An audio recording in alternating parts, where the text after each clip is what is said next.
Anuhan sa mga balita sa Siren 47. Konsehal Ray Gialon ni-resign na isip chairman sa Traffic Management Board sa Cebu City Transportation Office. 12 ka mga children in conflict with the law ni iskapo sa Operation Second Chance ato sa bispera sa Pasko. Upat kanila na rescue. Usa ka gatos ka pesos nga ecological fee kolektahon sa mopaygayon og water ug recreational activities sa dakbayan sa Lapu-Lapu. Managsuon napaig human nasunog ang ilang balay sa lungsod sa Sibunga. Sugbo, Kabisayan ug Mindanao, Pilipinas ug sa katawhan. Kutob sa mabot sa atong Sibya sa tibuok kalibutan maayong hapon. Live kita karon sa CCTN Channel 47 ug kini ang tulumanon sa nagunang kasayuran nga angay natong masayran. Tulumanon sa patas nga mga balita ug opinyon. Sa ngalan ni Dennis Tabar, ako si Danica Caballes. Kini ang Siren 47.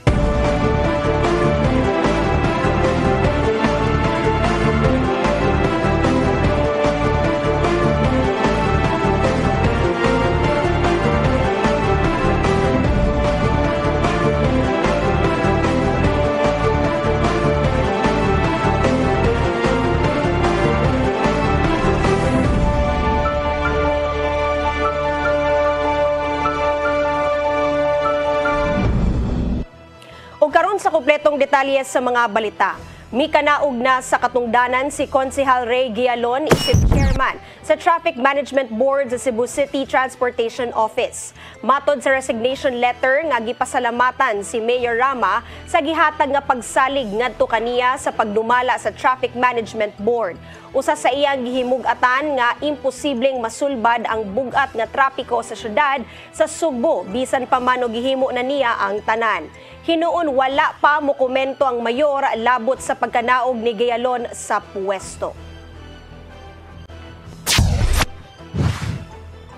Moabot na sa 14 ang ihap sa mga firework-related injuries sa rehiyon atol sa pagsaulog sa Pasko. Matod sa Department of Health 7, nga sagad kanila naigo sa mga iligal nga matang sa pabuto sa tagsa-tagsa ka mga panimalay. Ang kasayuran ni hatod ni Gian Navarro.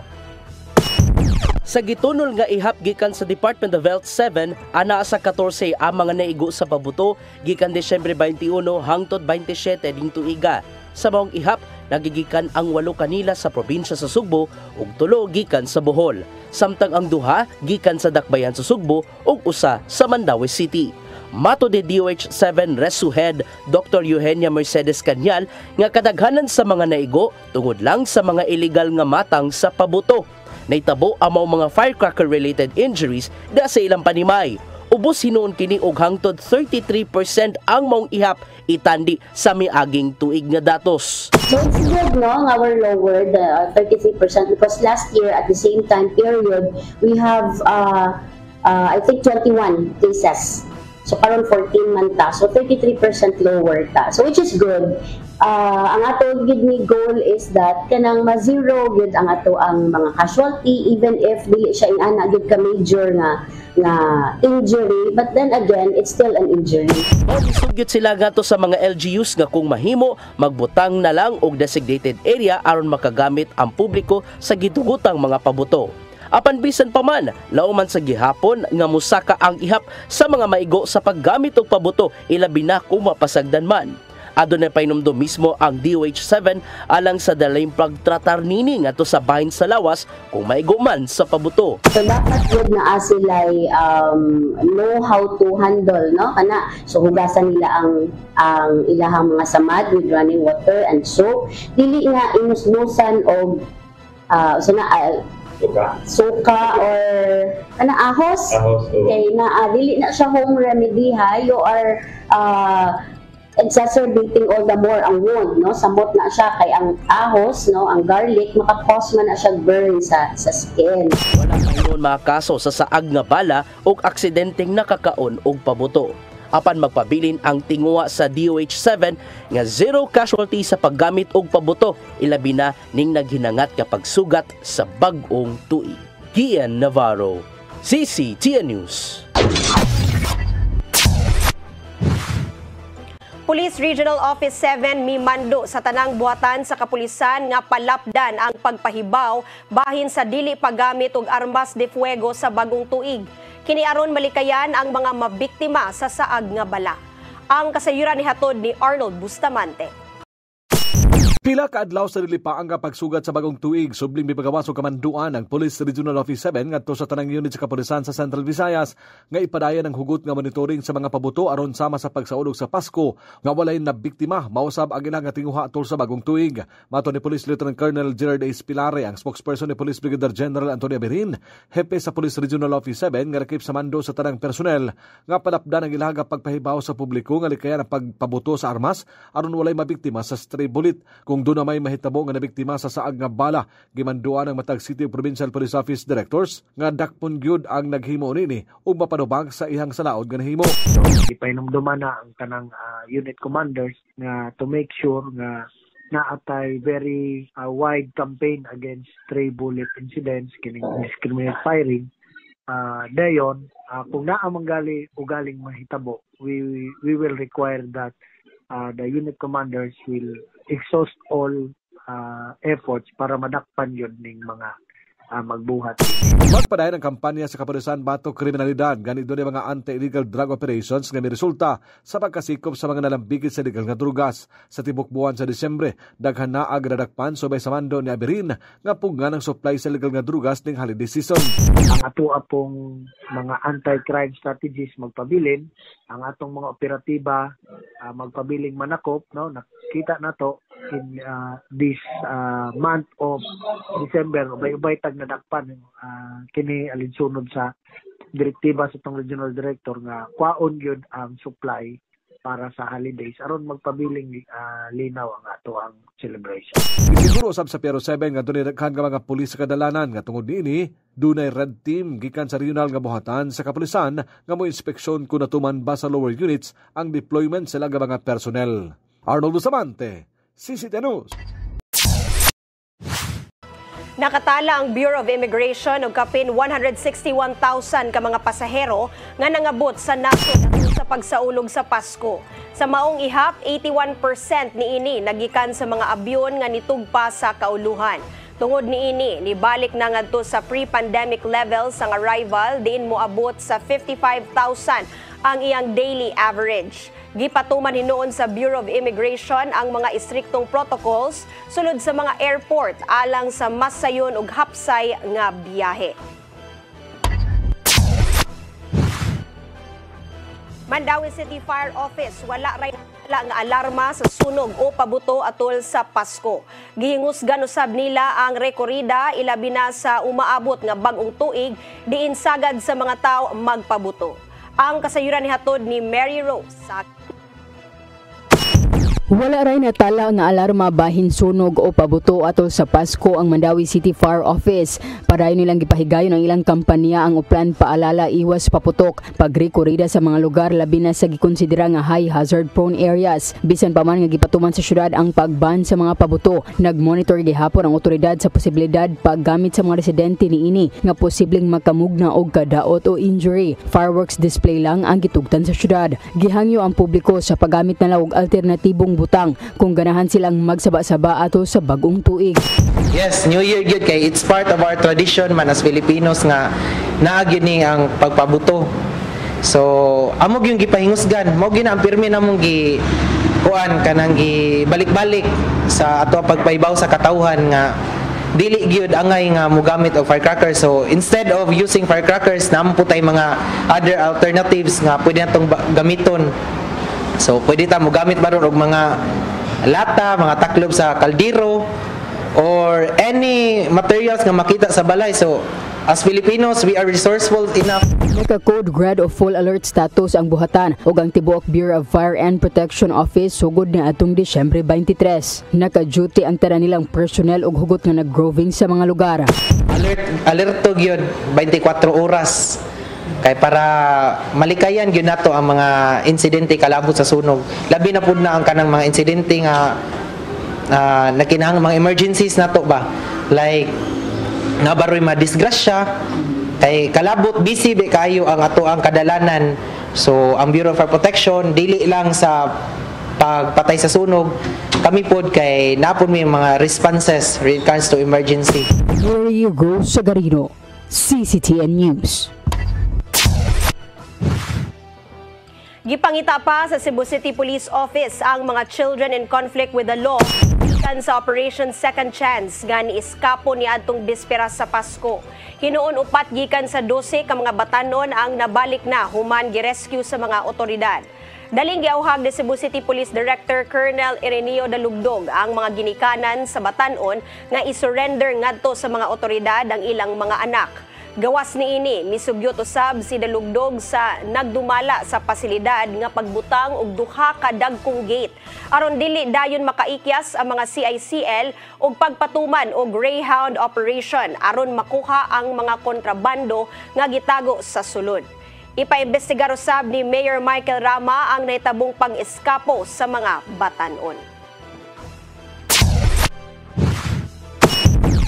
Musunod, usa ka gatos ka pesos nga ecological fee kolektahon sa mopaygayon og water ug recreational activities sa dakbayan sa Lapu-Lapu.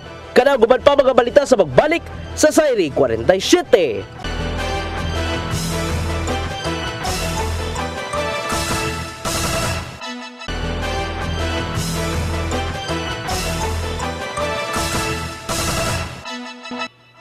Balik sa atong mga balita. Napasar na sa konseho sa syudad sa Lapu-Lapu ang ordinansahon nga nagkolekta og 100 pesos nga ecological fee. Alang hinuon kini sa mga turista nga mopahimo sa kadagatan pinaagi sa mga nagkalain-laing water ug recreational activities. Ang kasayuran nihatod ni Crystal Joy Felerca.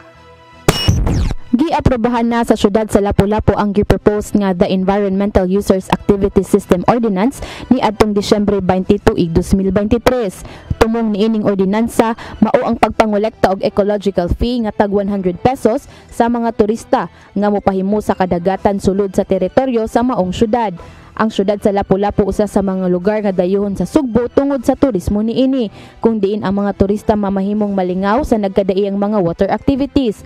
Apan sa maong mga aktibidades, hinungdan usab kini sa pagkadaot sa mga marine resources. Tuyo sa pagpasar sa maong ordinansa para makalikom og pundo aron mapadayon ang pagpreserbar og pagprotektar sa mga kinaiyahan niini, pinaagi sa pag-implementar og mga nagkadaiyang proyekto. Kay ang 70% sa makolekta masulod sa Environmental Trust Fund sa syudad sa Lapu-Lapu ug ang 30% niini masulod sa General Fund sa syudad. Lukop sa kolektahan og ecological fee mao ang kadtong mga individual, lokal man o foreign nga mosalmot sa mga nagkalain-laing water sports ug mga recreational activities sama sa diving, snorkeling, island hopping ug apil na kadtong mga aktibidades nga anaa nakasuwat sa City Ordinance 256/2011 sama sa jet ski, wave runners, parasailing, banana boat riding ug uban pang mga water activities. Crystal Joy Felerca, CCTN News. Presidente Bongbong Marcos nakakuha og mga investments alang sa nasod nga mokabat tanan-tanan og 300 billion pesos ning tuiga. Nakuha niya kini gikan sa nanglabay nga mga biyahe gawas sa nasod. Ang kasayuran ni hatod ni Gian Navarro. Gitaho sa Malacañang nga niabot na og 294 billion pesos o $5 billion nga balor sa mga investments alang sa Pilipinas. Matod sa Department of Trade and Industry, nga resulta kini sa nahimong biyahe ni Presidente Ferdinand Bongbong Marcos Jr. ngadto sa managlahing nasod. Sa maong balor, 227 billion pesos ang gigahin sa 8 ka mga proyekto, 44 billion pesos usab alang sa laing 11 ka mga proyekto ug 22 billion pesos ngadto sa siyam ka mga proyekto. Wala una gidetalye ni DTI Undersecretary Seferino Rodolfo kung unsang mga proyekto ang ipatuman dinhi sa Pilipinas. Narehistro naman hinuon kini sa investment agencies sama na lang sa Bureau of Investments o sa Philippine Economic Zone Authority. Igo hinuon ang mga wala pagidetalyeng proyekto aron makahatag og dugang trabaho ngadto sa mga Pilipino. Nasayran nga pipila sa maong mga investments gikan sa laing nasod, palapdan pa sa ilang mga pasilidad nga naa dinhi sa Pilipinas alang nausab sa dugang pang mga trabahante. Karong tuiga, si Marcos Jr. ni biyahe sa pipila ka mga nasod alang sa mahinungdanong mga meeting sama na lang sa Japan, Amerika ug sa Indonesia. Gian Navarro, CCTN News. Mayor Michael Rama mihangyo sa publiko nga hatagan og higayon nga makahigayon pagbalik sa Sinulog Grand Parade sa South Road Properties. Kinibisan pa man sa panawagan sa ubang grupo ug individual nga ibalik na lang ang parada sa karaan niyang venue. Ang kasayuran hatod ni Crystal Joy Pelerca. Mihangyo si Mayor Michael Rama nga hatagan unta og chance ang publiko nga makapahigayon sa ingranding parada sa Sinulog 2024 sa South Road Properties. Kinibisan pa man og halos nagtunga ang katawhan bahin sa venue sa Grand Parade human sa naangkong pagsaway sa nakalabay lang nga Sinulog Grand Parade. Sa usa ka interview, hugot gihapon ang desisyon ni Rama nga sa SRP gihapon ang kasaulugan ug giplanuhan na nila. Taliwa man hinuon sa panawagan sa uban, apil si Gobernador Gwendolyn Garcia ug ubang mga mayor nga ibalik na lang ang naandang parada sa Cebu City Sports Center. Apan sa iyang programa sa Cebu City PIO, gibarugan niya nga ang kasaulugan sa Sinulog dili lang alang sa personal nga interes. Dili man ako may taga Sinulog, ni sa gobernador, samot na dili mga mayor, kung dili Senyor Santo Niño yun na. Adto kita mo-focus na Senyor Santo Niño. Ipanghinaot sa mayor nga tahuron usab ang iyang desisyon isip leader sa usa ka highly urbanized city. Daan na niyang gitumbok ni Rama nga nagpadayon ang pag-renovate sa sports complex isip venue sa Palarong Pambansa 2024. Dugang pa nga gilauman nila ang minilyon nga partisipasyon sa publiko sa Sinulog 2024 didto sa halapad nga venue sa SRP. Di na dyan kumusugot while I'm the mayor nga mahimo na sa venue nga sudlan og 1,000 people. Yes. Dili yun. Kaya we had that horrific, so worrisome situation sa Arab. Pero minimize lang nga muso diya. Kaya mingos lang, ano mahimo man na sa iyo may istorya. Ang Sinulog por milyon na the last time I was a part. Gipasalig hinuon ni Rama nga atimanon ang tanang mga concern kabahin sa venue sa SRP, sama lang sa kakuwang sa supply sa tubig, portable toilets ug uban pang mga gamit sa mga bisita. Crystal Joy Pelerca, CCTN News. Mipahinumdum ang City of Talisay Traffic Operations and Development Authority kung sinitoda sa ilang enforcers nga ipalabi kanunay ang maayong pamatasan sa dalan. Atol kini sa ilang tigom subay sa naghinapos nga bahin ning tuig 2023. Gipahinumduman usab sa mga kadagkuan ng ilang mga sakop nga ipatuman ang hugot nilang mga lagda ngadto sa mga motorista aron malikayan ang mga disgrasya sa dalan. Tabangan usab sa mga enforcers ang mga motorista ug pedestrian diha mismo sa kadalanan.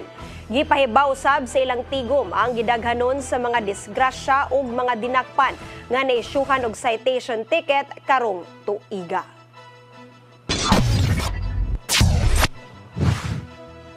Regular visitation sa Bureau of Jail Management and Penology sa siyudad sa Mandaue nabalik na. Pipila ka pamilya sa Piniriso ang naglinya sa buhatan aron muduaw. Ang kasayuran nihatod ni Mary Rose Sagarino. Sa gawa sa building sa bagong pasilidad sa Bureau of Jail Management and Penology sa siyudad sa Mandaue, naglinya ang pamilya sa pipila ka mga persons deprived of liberty. Nagpaabot sa ilang turno nga makasud sa pasilidad ug makaduaw sa ilang miyembro sa pamilya. Balik sa regular visitation ang BJMP Mandaue human sa special visitation ni adtong Pasko. Ang regular visitation sa BJMP gikan lang Martes hangtod Biyernes, gikan 1:00 sa udto hangtod 4:00 sa hapon. Tungod na tumong man sa Domingo ug Lunes ang Pasko, maong nipahigayon og special visitation ang prisuhan. Mobalik ang special visitation sa bagong tuig sa Disyembre 31 ug Enero 1. Gipalugwayan ang oras gikan 7:00 sa buntag hangtod 6:00 sa gabii aron hatagan og higayon ang mga pamilya nga makapagbanding. Usa sa niduaw kaganina si Jovel Papas Kipil, taga Barangay Mabolo, siyudad sa Sugbo. Ang iyang anak na priso tungod sa ilegal nga drogas. O mag-celebrate jud kay balag ko man anak ko ikaduha na ko nga anak ba. Makuha man sad ta nga kanang maluoy sad ba na naay mga igsuon pero kuan sad ta nga walay usa ba usa ka kuan. Mary Rose Sagarino, CCTN News. Musunod, managsong ulitaw, napaig sa pagkasunog silang balay sa lungsod sa Sibunga. Karoguman pa mga balita sa magbalik sa Sayri 47.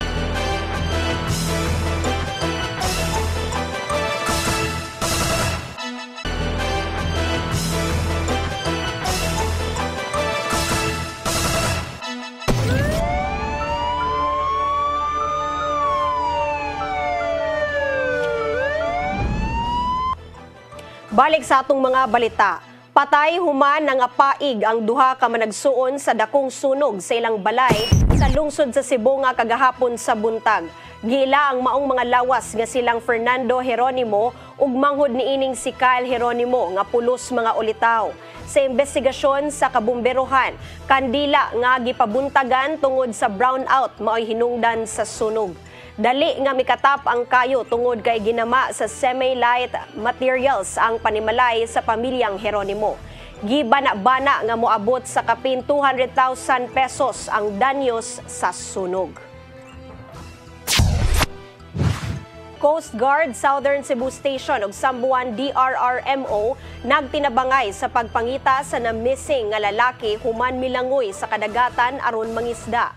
Usa sa mga hagit sa ilang search and retrieval operation mao ang kusog nga sulog sa dagat. Ang kasayuran ni hatod ni Gian Navarro. Tibok puwersa ang Coast Guard Station Southern Cebu ug Sambuan ug Santander DRRMO aron makit-an ang gipangita nga si Luis Julian Dayot kinsang nawala niya tung adlaw sa Pasko sa lungsod sa Santander. Gitaho sa Sambuan LGU nga igo lang gisuwayan sa 21 anyos si Dayot sa mga bag-ong pana kon spear fishing devices sa kadagatan sa barangay Liluan, lungsod sa Santander. Apan wala na noon nakabalik ang third-year college student nga taga Bato, Sambuan human sa 5 ka minuto nga pag-dive sa ilawom sa dagat. Nisangput kini sa pagtinabangay sa Sambuan ug Santander DRRMO ingon man ang Coast Guard Station Southern Cebu silang search and retrieval operation. Matod sa station commander sa Coast Guard nga full force ang ilang mga sakop ingon man ilang mga kahimanan alang sa pagpangita kang Dayot. Suwayan unta nila ang paggamit sa sonar device sa pamasin nga matultulan ang lawas ni Dayot apan maglisod sila tungod sa kakusog sa current kung sulog sa dagat. Kaso wala nang gid siya madayon karon sir tungod sa kakusog sa current sa area and also ang dili daw siya applicable sa area matod pa sa mga expert sa sonar. Yung pagkutlo sa balita, wala pa makiti ang lawas si Dayot human sa kanunayang pagsubay sa kadagatan. Nakuha hinuon ang mga scuba gear sa dagat didto sa Amlan sa Negros Oriental. Paday ni noon ang pakigalayon sa Sambuan ug Santander DRRMO sa Coast Guard alang sa walay puwas kapag pangita kang Dayot.